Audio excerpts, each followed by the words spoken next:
El único museo de este tipo en el mundo.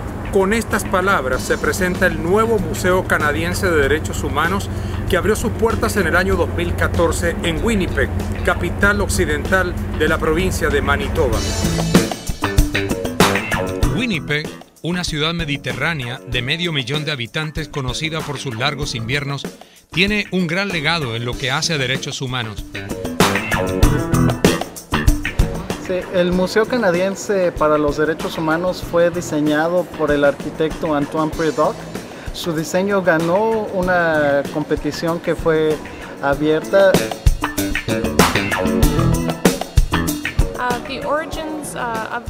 La idea de construir este museo nació originalmente de la visión, de la idea de un empresario de aquí de Winnipeg. Su nombre era Israel Asper, desafortunadamente ya murió. Esto representa también que en Winnipeg, como en el resto de Canadá, han existido violaciones sistemáticas a los derechos humanos de los pueblos indígenas, pero es también de puntualizar que esta relación en tiempos modernos está buscando renovar, se está buscando resarcir, hay un proceso de reconciliación.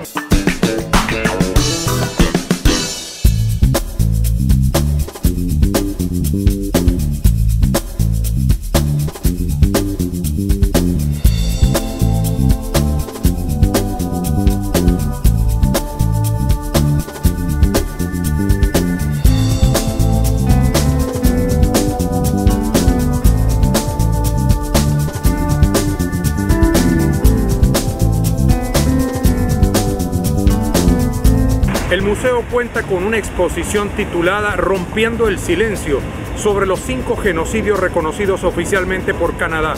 El genocidio armenio de 1915, el Holodomor ucraniano de la década de 1930, el holocausto durante la Segunda Guerra Mundial, el genocidio ruandés de 1994 y la masacre de Srebrenica, que también es otro genocidio reconocido por la humanidad. Venga con nosotros a recorrer el Museo de los Derechos Humanos en Winnipeg, Canadá.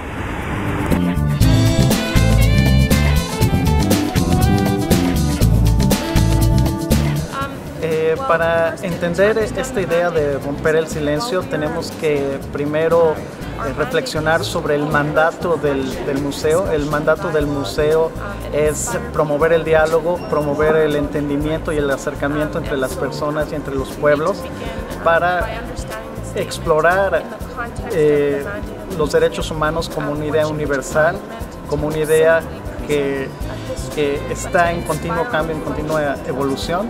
Y entendiendo esta idea, el mandato del museo, que es promover el diálogo, podemos explorar la idea de romper el silencio, que es confrontar nuestro actual y nuestra historia con violaciones puntuales a los derechos humanos y en la actitud que tomamos o el enfoque que le damos a esos errores del pasado o errores que aún se siguen cometiendo, violaciones a los derechos humanos del pasado y del presente, cuál es la actitud que tomamos, cuál es nuestra decisión, y la idea es romper el silencio, es romper el secreto, la secrecía con el que se manejó y se permitió que esos crímenes llegaran a un nivel muy alto de ejecución. No es solo el hecho de reflexionar sobre violaciones pasadas, sino es reflexionar sobre la idea de pasar a la acción. En primer lugar, entendiendo quién es nuestra audiencia, quién es la gente que va a venir a visitarnos aquí en el museo. Y esto nos hace reflexionar sobre las palabras de Martin Luther King Jr. en su libro Cartas de la prisión de Birmingham, donde decía que no seremos juzgados por las acciones cometidas por nuestros enemigos, por la barbarie cometida por nuestros enemigos, sino por el silencio apabullante de las personas que en su momento no hicieron nada para interponerse a la injusticia. Entonces, entendiendo esta decisión de acción o inactividad, es es el enfoque que se le da a esa galería, el hecho de mirar al pasado para reflexionar en el actuar que tenemos como individuos, como personas. Es una invitación a tomar acción en nuestra vida cotidiana para que errores del pasado no vuelvan a acontecer.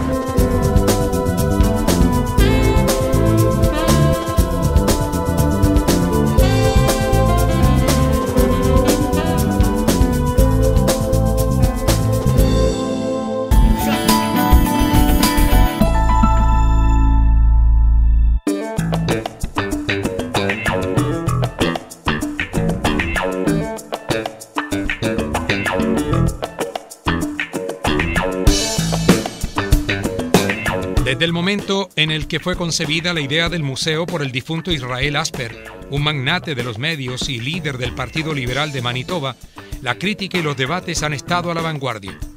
Por un lado, estaba la preocupación de diferentes grupos en cuanto a quién obtendría el mayor espacio y cómo serían tratadas sus respectivas problemáticas en el museo. La comunidad ucraniana, por ejemplo, expresó su temor por la forma en la que el Holodomor, gran hombre, o genocidio ucraniano, sería tratado y cómo la presentación se compararía con el tratamiento del Holocausto.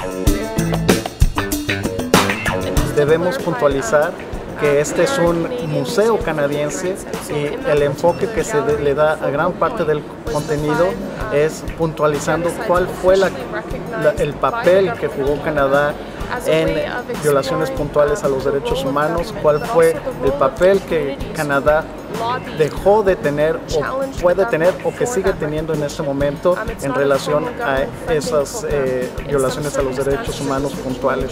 Y hablando de estos 5 genocidios, son 5 genocidios que han sido reconocidos por el Parlamento canadiense, pero no necesariamente se le da el enfoque al actuar del gobierno, sino al actuar de las comunidades, porque son 5 diferentes genocidios que cuentan que fueron reconocidos gracias a la actividad, al compromiso, al trabajo de comunidades específicas para ver sus historias reconocidas por el gobierno canadiense. Entonces se le da el enfoque al actuar de la gente, que la gente se levantó a hablar de esto y que empujó al gobierno a reconocer estos crímenes de masa como genocidios que pasaron y que afectaron a comunidades puntuales que viven entre nosotros aquí en Canadá. El proceso de paz en Colombia, aunque no está registrado en los pabellones del museo, se ve de una manera positiva por parte de las directivas de esta organización. Para dar un enfoque particular a este proceso de paz que está pasando en Colombia, el museo adopta para esta y para muchos otros acontecimientos específicos en diferentes regiones una perspectiva amplia, universal, la perspectiva universal que da la Declaración Universal de los Derechos Humanos.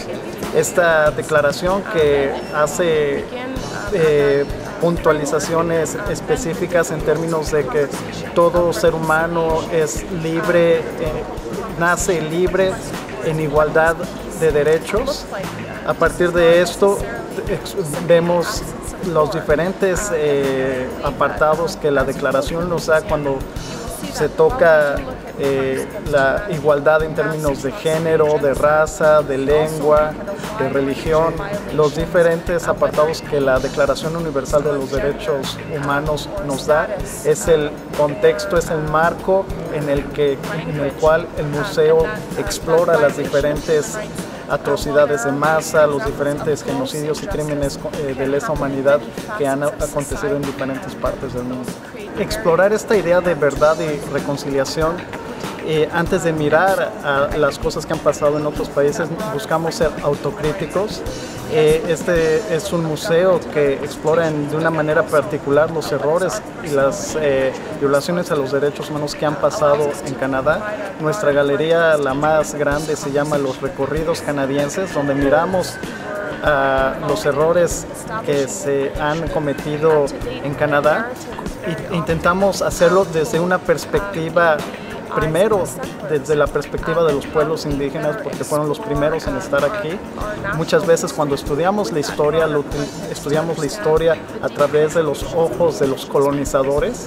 En este museo intentamos ver la historia a través de los ojos de aquellos que sufrieron violaciones a sus derechos, comenzando por los pueblos indígenas, pero también yendo a través de las historias que pasaron los colonizadores europeos, franceses, británicos y todas las olas de inmigración que han llegado, los diferentes grupos humanos que se han establecido aquí. Entendiendo primero nuestra historia, quiénes somos, podemos dar pasos verdaderos y seguros hacia la reconciliación. Los niños colombianos de Apartadó están incluidos en uno de los pabellones interactivos del Museo de los Derechos Humanos de Winnipeg.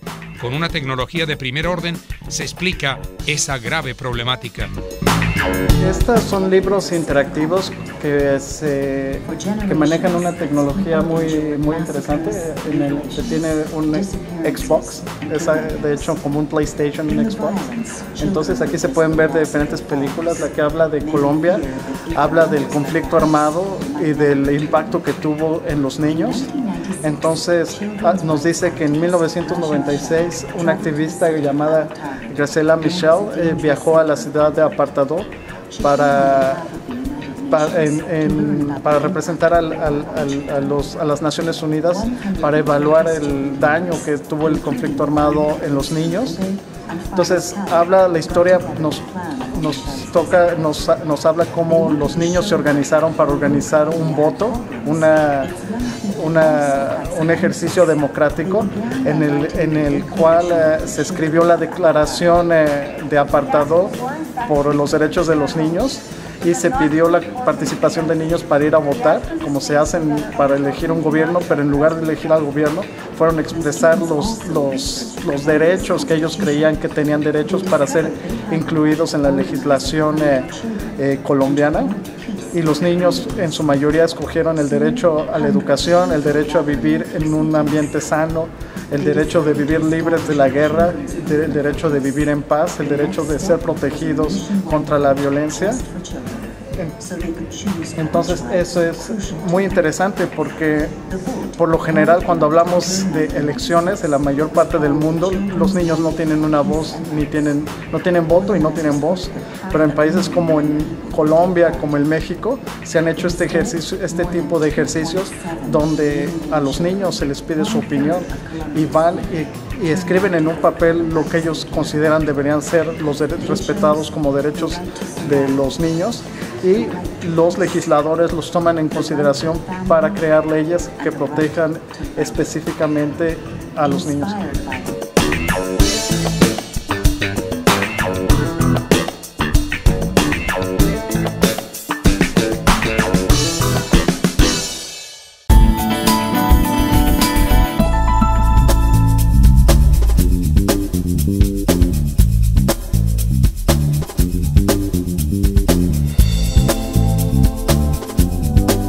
Todas las guerras tienen en común el sufrimiento y los desastres que producen, pero son diferentes en cuanto a sus causas, actores e intensidad.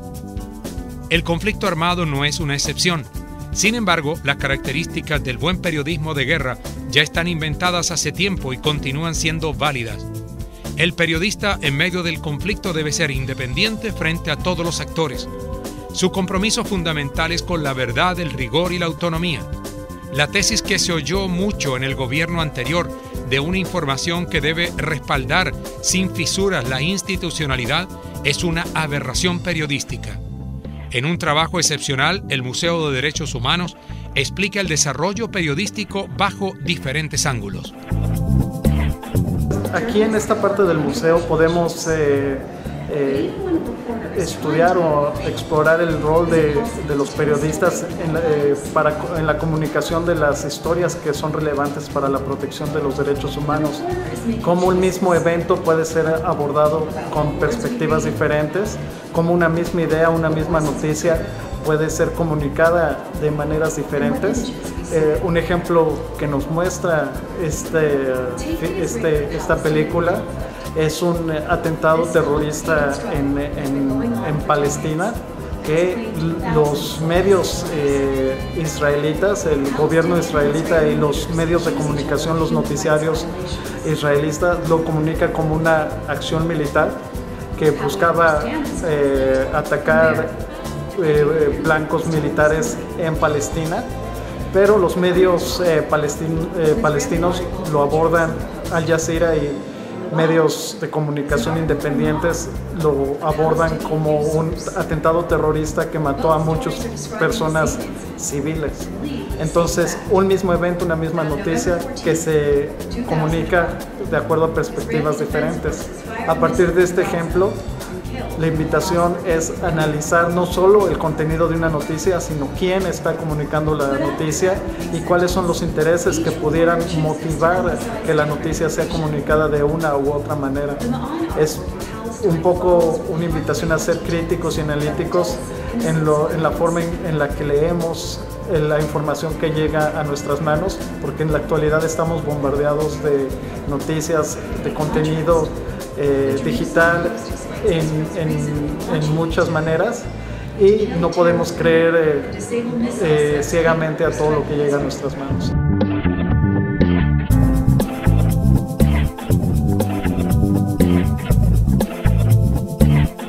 La presidenta de Chile, Michelle Bachelet, hace algunas semanas pidió perdón al pueblo mapuche por los sufrimientos que promovieron no solo los españoles durante la conquista, sino también los chilenos que se apropiaron de sus tierras. Hemos fallado como país. Y por eso hoy aquí, en mi calidad de Presidenta de la República, quiero solemne e humildemente pedir perdón al pueblo mapuche por los errores y horrores que ha cometido o tolerado el Estado en nuestra relación con ellos y sus comunidades. Sobre ese aspecto, quisimos conocer la opinión de Ángela Casi sobre lo que hoy ocurre en Chile. Y después del perdón, ¿qué viene para estos pueblos?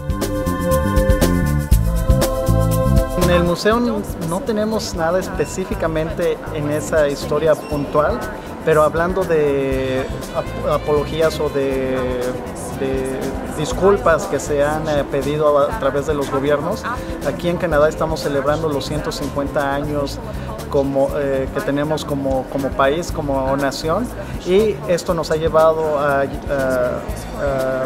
poner en marcha una serie de diálogos hacia la reconciliación, en los cuales exploramos otras historias puntuales en las que el gobierno ha pedido disculpas, ha pedido perdón a grupos específicos. Por ejemplo, el gobierno canadiense pidió perdón por las violaciones a los derechos humanos cometidas en los pensionados, en los internados indígenas, que han sido reconocidos como un genocidio cultural por la Comisión de Verdad y Reconciliación. Y también otro ejemplo es por los campos de internamiento de japoneses, los campos de internamiento de japoneses que se dieron durante la Segunda Guerra Mundial. El gobierno también pidió disculpas por esas violaciones específicas a los derechos humanos. Aquí en el museo, el diálogo que te queremos fomentar miramos la disculpa como algo, una decisión histórica, pero nos preguntamos qué pasa después de la disculpa. Ya aconteció, el gobierno pidió disculpas, ¿qué es lo que debemos hacer? ¿Qué es lo que nos toca hacer como sociedad después de la disculpa para tomar las decisiones, los pasos necesarios hacia una verdadera reconciliación? La esperanza de este museo, insiste Casi, es atraer a estudiantes y a grupos de derechos humanos de todo el mundo a venir a Winnipeg, porque mucho de lo que se encuentra en el museo se ha logrado a través de la protesta y la disidencia. Así que, bienvenida a la crítica.